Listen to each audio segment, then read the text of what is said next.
Hi, everyone. Philip Travis here, History of Modern Germany. Before we get into our factoid for this week, which is going to be summarizing the upcoming video. So just here in a second, there will be a video that I created, um, again, from Europe that I want you to summarize kind of the gist of the things that jump out to you in the video. And that'll be your bonus factoids for this week. But before I do, I want to remind everyone it's week 8. So we have our primary source analysis paper due this week. That paper is based on the documents in this book. Remember, students are supposed to use 10 primary source documents from this book.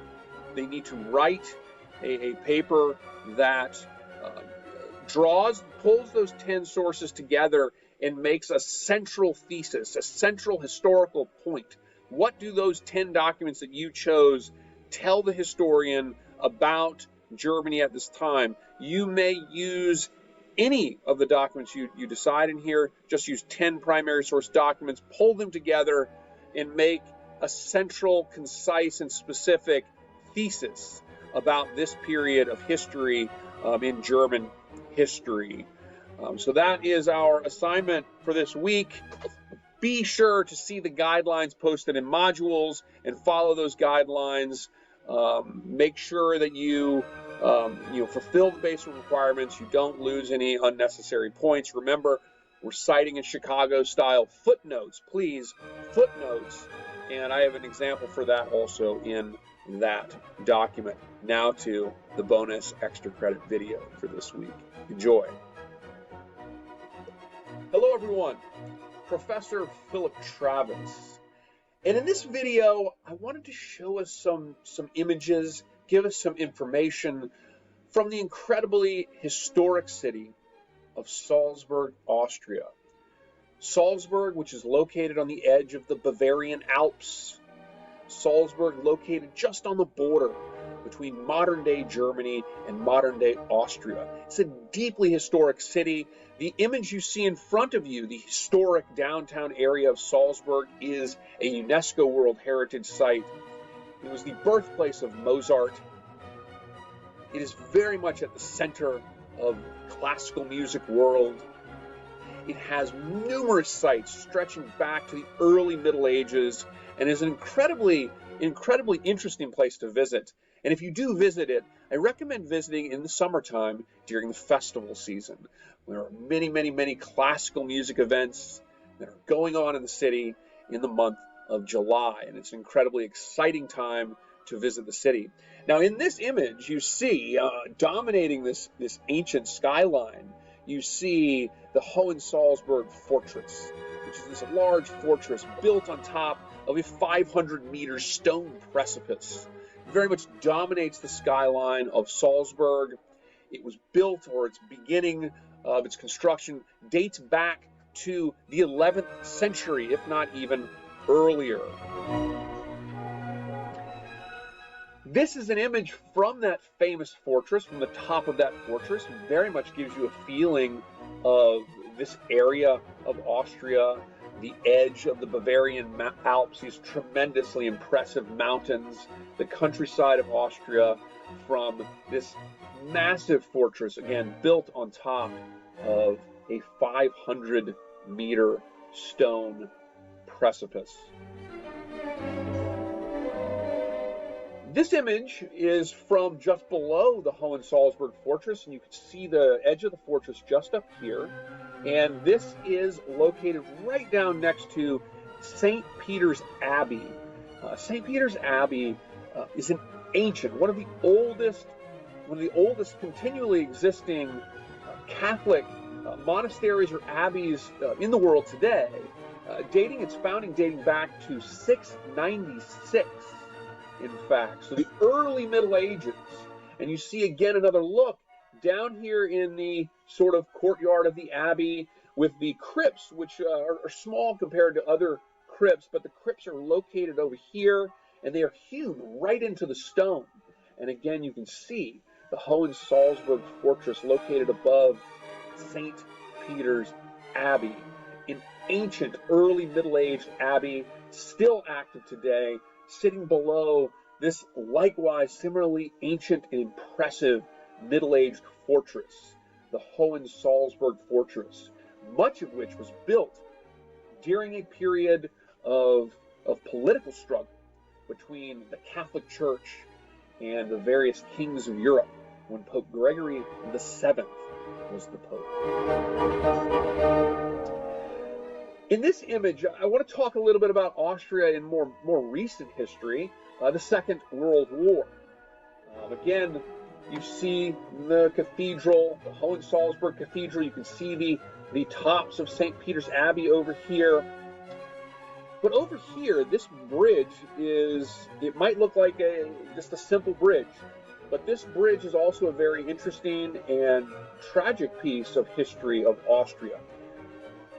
Following the First World War, of course, Austria and Germany had often shared a relationship. During the 1800s, the Austrian Empire and its leaders like Prince Clemens von Metternich actually had a great deal of influence in the geographic area that we would later call the state of Germany. Of course, at that time, in the early 1800s, Germany was a collection of a myriad of different independent kingdoms that were all largely under the influence of the Austrian royal house.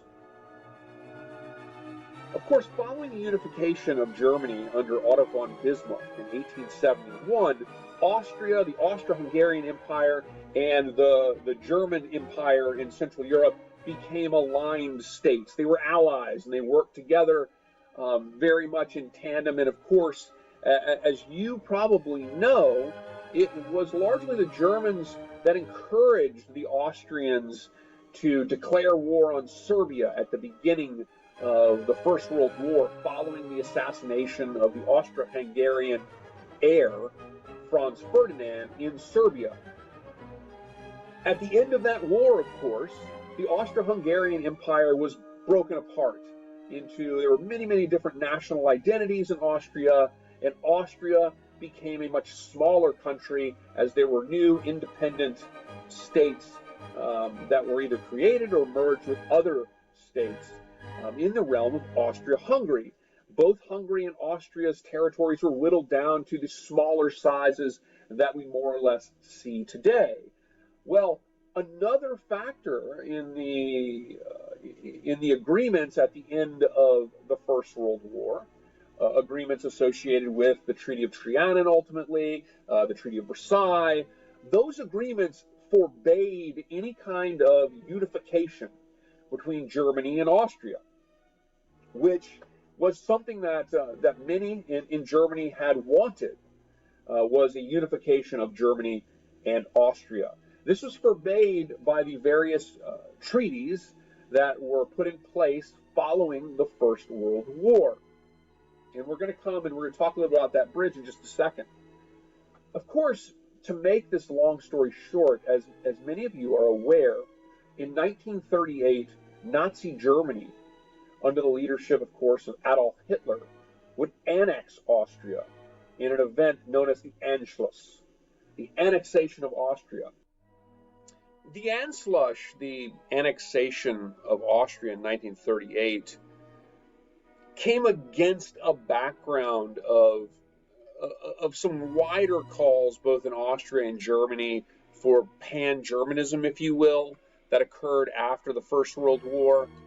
Austria had been very much weakened as a result of the First World War, as had Germany, of course, and there were increasing calls by many for a unification of Austria and Germany, of course, against the agreements of the First World War, that should never happen.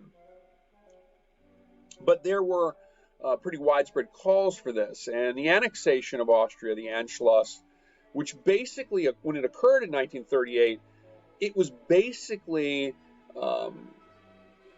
there was a plebiscite, a vote, in which theoretically people voted for it, and there was if you will, a peaceful invasion of Nazi Germany, of Austria, where effectively Nazi Germany sent their military into Austria and effectively peacefully annexed the country.